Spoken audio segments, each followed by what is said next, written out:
Петър Дачев е по-големия брат на патриарха на българския балет Анастас Петров, който е роден в Добрич. През 80-те и 90-те години на миналия век тяхната сестра Пенка Дачева дарява на музея в града картини, документи, книги, снимки и лични вещи на двамата братя.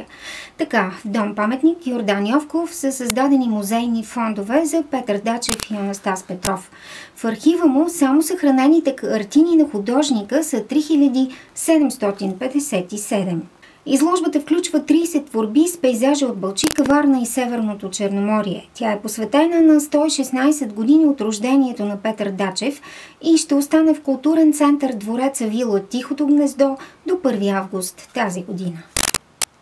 17 юли е днес, не е много емблематичен по две причини. Първо, това е рождената дата на Петър Дачев.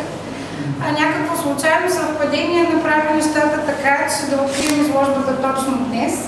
И като етнограф и културолог пък искам да кажа, че днес е и денят, в който почитаме Света Марина. Тя е покровителката на водата и на цялото Черноморие, което пък е в унисон с тематиката на картините, които са тук. Виждате, че поредниците от отдел литература са подбрали всъщност главно морски пейзажи, които да бъдат на гости в културен център Двореца и да представят една част от творчеството на този велик художник, макар и малко познат пред широката общественост.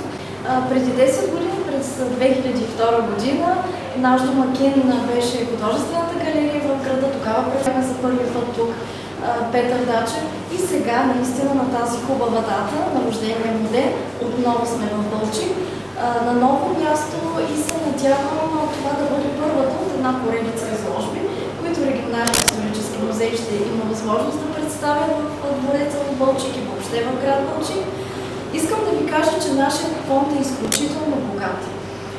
Сега е момента да се похвалим. Наистина, виждате само 30 картини, то морски пейзажи с акцент Балчик и Каварна, а фондът ни съхранява 3800 картини от този художник.